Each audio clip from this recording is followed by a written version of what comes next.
The video this is the exercise number 1. You have to fill in the blanks. आपको clues में से clues pick करने हैं, आपको फिल इन द ब्लैंक्स करने हैं. पहला है the same kind of plant grown and cultivated on a large scale at a place is called crop. The first step before growing crop is preparation of soil. Damage seeds would float on top of water. For growing crop sufficient sunlight and water and nutrients. तो पहले का मतलब होता है कि जो फसल है अगर बड़ी मात्रा में उगाया जाए तो उसे जो प्लांट्स होते हैं, एक तरीके के प्लांट्स अगर बड़ी मात्रा में उगाए जाते हैं तो उन्हें हम फसल कहते हैं, क्रॉप कहते हैं. दूसरा है कि हमें किसी भी फसल को उगाने से पहले मिट्टी की प्रिपरेशन, तैयारी बहुत ज़रूरी है. प्रिपरेशन होगा. See damage seeds would float on water. जो खोखले बीज होते हैं वो पानी में तैरते हैं, फ्लोट करते हैं. फॉर ग्रोइंग क्रॉप, किसी भी फसल को उगाने से पहले हमें क्या क्या चाहिए होती है? वाटर, सनलाइट और न्यूट्रिएंट्स. तो इसका ऑप्शन होगा, इसका आंसर होगा वाटर और न्यूट्रिएंट्स. आप आंसर यहाँ पे देख सकते हैं डायरेक्टली. दूसरा एक्सरसाइज हमारी आती है match the following. Kharif crop, rabi crop, chemical fertilisers, organic manure. तो खरीफ क्रॉप का एग्जांपल आपके पास है पैडी एंड मेज. जो खरीफ क्रॉप होते हैं वो जून जुलाई में बोए जाते हैं और नवंबर दिसंबर में इनकी कटाई होती है. तो इसका एग्जांपल होता है हमारे यहाँ पे धान है, मक्का है. रवि क्रॉप्स, इसका एग्जांपल है वीट, ग्राम, पी. गेहूँ हो गया, चने हो गए और मटर हो गए. केमिकल फर्टिलाइजर्स कौन कौन से होते हैं? यूरिया और सुपर फॉस्फेट. ऑर्गेनिक मैन्योर, खाद कौन कौन से होते हैं? Animal excreta, cow dung, urine and plant wastage. तो फर्स्ट का आपका होगा ई, सेकंड का आपका होगा डी, थर्ड का आपका होगा बी, फोर्थ का होगा सी. मैच कर लीजिएगा आप इसे. यहाँ पे आंसर भी आपके लिए दिया गया है. नेक्स्ट क्वेश्चन आते हैं कि आपको खरीफ क्रॉप और रवि क्रॉप का एग्जाम्पल देना है. तो खरीफ क्रॉप का एग्जाम्पल, खरीफ क्रॉप मैंने अभी आपको बताया जून जुलाई में बोए जाते हैं. तो जून जुलाई में कौन कौन से क्रॉप बोए जाते हैं? हमारे यहाँ धान हो गई और मक्का हो गया, paddy and maize. Rabi crop का एग्जाम्पल है वीट एंड पी, गेहूं और मटर. चौथा एग्जाम्पल देखते हैं, चौथा एक्सरसाइज है.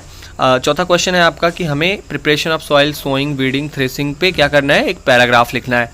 तो चलिए मैं आपको पैराग्राफ लिख के बता देता हूँ. प्रिपरेशन ऑफ सॉइल, जब हम मिट्टी को तैयार करते हैं इस पे हम पैराग्राफ लिखते हैं. क्या है? तो ये किसी भी फसल को उगाने से पहले it is the first step, ये पहला स्टेप है और बहुत ही इम्पॉर्टेंट टास्क है. ठीक है, क्योंकि ये मिट्टी को ऊपर से नीचे कर देता है और मिट्टी को ढीली कर देता है. और अगर मिट्टी ढीली हो जाती है तो जो सीड का रूट है, जो बीज है, वो अंदर तक मिट्टी में जा सकता है. सॉइल प्रिपरेशन के टाइम बहुत सारी क्या होती है कि बहुत सारी प्रैक्टिसेस की जाती है. जैसे प्लगिंग, जुताई की जाती है, लेवलिंग की जाती है और खाद दिया जाता है. जो जुताई होती है वो ट्रैक्टर की मदद से होती है, लेबलिंग लेबलर की मदद से होती है और मैन्योरिंग खाद तो हम दे ही देते हैं. ठीक है. सोइंग, बुआई क्या होती है? The process of broadcasting seeds in soil to grow crop is called sowing. जो बुआई होती है ये वो होती है कि अगर हम बीज को मिट्टी में बोते हैं ताकि हमें फसल मिल सके बड़ी मात्रा में, तो उसे हम सोइंग कहते हैं. सोइंग सीड ड्रिल या ट्रेडिशनल टूल की मदद से होती है. और द हेल्दी सीड, हम एक तंदुरुस्त, क्या बोल सकते हैं उसको, हेल्दी बीज लेते हैं ताकि हमें अच्छे से यील्ड मिल सके, क्रॉप का प्रोडक्शन मिल सके. और बीज को उचित दूरी पे बोया जाता है ताकि क्या हो, उनके बीच में कंपटीशन ना हो पानी के लिए, न्यूट्रिएंट्स के लिए, वाटर्स के लिए. ठीक है. वीडिंग क्या है? जो अनचाहे पौधे आ जाते हैं हमारे फसल के बीच में, उसको निकालने की जो प्रोसेस होती है उसी को हम वीडिंग कहते हैं. इसका यहाँ पे मेन डेफिनेशन दी गई है. The unwanted plant that grow along with the main crop and compete with crop for light, food and other substances are called weeds. और इन्हीं की निकालने के प्रक्रिया के, इन्हीं को निकालने के प्रोसेस को हम वीडिंग कहते हैं. हम इसको दो तरीक़ों से निकाल सकते हैं. एक तो मैनुअल मेथड से निकाल सकते हैं, जो हम अपने यहाँ टूल्स जैसे खुरपी हो गई उसके मदद से हम वीडिंग कर सकते हैं, या तो हम वीडिसाइड्स का यूज़ करके भी वीडिंग कर सकते हैं. लास्ट टॉपिक आता है थ्रेसिंग. थ्रेसिंग क्या है? जब फसल को हम काट लेते हैं तो उसको हमें सबसे ज़्यादा ज़रूरत होती है जो चैफ होता है, जो भूसे होते हैं उससे अलग करना. तो वो कहलाता है थ्रेसिंग. जो फसल को, अनाज को भूसे से अलग करना थ्रेसिंग कहलाता है. ये कंबाइन की मदद से होता है. कंबाइन एक टूल है. चलो फिफ्थ क्वेश्चन पे आ जाते हैं कि फर्टिलाइजर्स, मैन्योर से क्या डिफरेंस है? मतलब कि खाद और जैविक खाद, ठीक है, जो हमारे यहाँ खाद होते हैं घरों पे, और फर्टिलाइजर्स में क्या अंतर है? तो बता दूं आपको कि manure is an organic substance. जो मैन्योर है वो ऑर्गेनिक सब्सटेंस है जो कि पौधों और जानवरों के डिकम्पोजिशन से बनता है, मतलब कि उनके सड़ने से या उनके वेस्ट मटेरियल से बनता है। लेकिन जो फर्टिलाइज़र्स होती हैं वो कंपनीज़ में बनती है, फैक्ट्रीज़ में बनती हैं, ठीक है। फर्टिलाइज़र्स जो होती हैं वो क्या होता है, वो बहुत ही न्यूट्रिएंट्स रिच होती है, मतलब इसमें बहुत अधिक मात्रा में न्यूट्रिएंट पाए जाते हैं। लेकिन जो खाद होती है उसमें फर्टिलाइज़र्स के मुकाबले कम न्यूट्रिएंट्स पाए जाते हैं। जो मैन्योर होता है वो हमारे फसलों को उतना हार्म नहीं करता, हमारी मिट्टी को उतना हार्म नहीं करता, लेकिन जो फर्टिलाइज़र्स होते हैं वो बहुत ज़्यादा हार्म करता है पौधों की भी और मिट्टी को भी। और जो खाद है वो सस्ती भी है और इसे जो किसान है वो अपने घर पर भी बना सकते हैं, लेकिन फर्टिलाइज़र्स महंगी आती है इससे, और इसे केमिकल फैक्ट्रीज़ में बनाई जाती है, ठीक है। तो आंसर आपका यहाँ पे लिखा है, आप इससे नोट डाउन कर लीजिएगा। हमारा 6 क्वेश्चन आता है कि what is irrigation, describe 2 methods of irrigation which conserve water. कौन से 2 तरीके हैं जिससे हम पौधा पानी को सिंचाई कर सकते हैं और सिंचाई क्या होती है, ठीक है। तो हम जो पानी को, जो हम फसलों को समय समय पर पानी देते हैं, इसी को हम सिंचाई कहते हैं, इरिगेशन कहते हैं। और हमें कितने समय पर कितनी बार पानी देना है वो हर फसल में अलग होती है, हर मिट्टी के अनुसार अलग होती है और हर सीज़न के अनुसार अलग अलग होती है, ठीक है। तो और हमें जो फसल होता है उसका मेन स्रोत हमारे जो इंडिया में है वो है कुआं हो गया, ट्यूबवेल हो गया, नहर हो गई, नदियाँ हो गई, डैम्स, कैनॉल्स, ये सब चीज़ें हैं।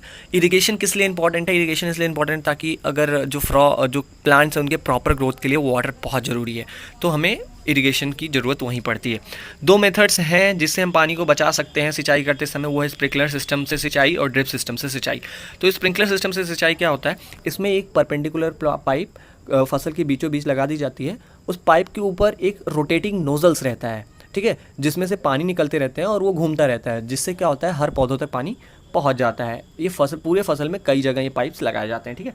ड्रिप सिस्टम वो सिस्टम होता है जहां नीचे से पाइपलाइंस बिछाई जाती हैं और उनके जो होल रहते हैं वो सीधा पौधे के जड़ों पर खुले रहते हैं, जहाँ से अगर मेन पाइपलाइन पर पानी दिया जाता है तो हर पौधे के जड़ तक पानी ड्रॉप से गिरता है, तो हमें अधिक मात्रा में पानी मिल जाता है वहाँ पे उन फसलों को, ठीक है।